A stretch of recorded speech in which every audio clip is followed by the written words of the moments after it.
নমস্কাৰ, মই শুভেন্দু ঘোষ।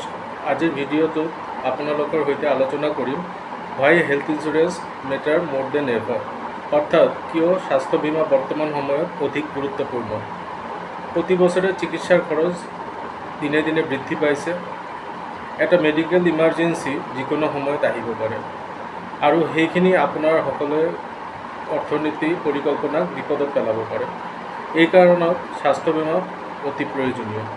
এতিয়া মই আপোনালোকক 5টা গুৰুত্বপূৰ্ণ কাৰণ কওঁ যাৰ বাবে স্বাস্থ্য বীমা আপোনাৰ জীৱনত এক অমূল্য সম্পদ হ'ব পাৰে।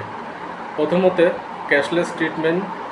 এটা ট্ৰাষ্টেড হস্পিটেলত আপোনালোকৰ নগদ ধন নালাগি চিকিৎসাৰ সৰলভাৱে চিকিৎসা কৰিব পাৰিব। দ্বিতীয়তে, financial protection during the unexpected health issues, অৰ্থাৎ অসুখ বা বিপদৰ সময়ত আৰ্থিক সুৰক্ষা দিব। তৃতীয়তে, এটা প্লেনৰ অধীনত সমগ্ৰ পৰিয়ালৰ বাবে সুৰক্ষা নিৰ্ধাৰণ হ'ব। চতুৰ্থতে, আপোনাৰ আৰু আপোনাৰ পৰিয়ালৰ বাবে মানসিক শান্তি লৈ আহিব। লাষ্টত, ভৱিষ্যত দীঘলীয়া চিকিৎসাৰ খৰচৰ পৰা বচাবলৈ সহায় কৰিব। এইবোৰ দেখুৱায় যে স্বাস্থ্য বীমা বিলাসিতা নহয়, ই এতিয়া এক প্ৰয়োজনীয়তা। আজিয়ে বীমা কৰিলে আপোনাৰ স্বাস্থ্য আৰু আপোনাৰ পৰিয়ালৰ ভৱিষ্যত দুয়োই সুৰক্ষিত হ'ব। সুতৰাং বন্ধুগণ, সময় থাকোঁতে সিদ্ধান্ত লওক, স্বাস্থ্য বীমা কৰক আৰু আপোনাৰ পৰিয়ালৰ ভৱিষ্যত সুৰক্ষিত কৰক।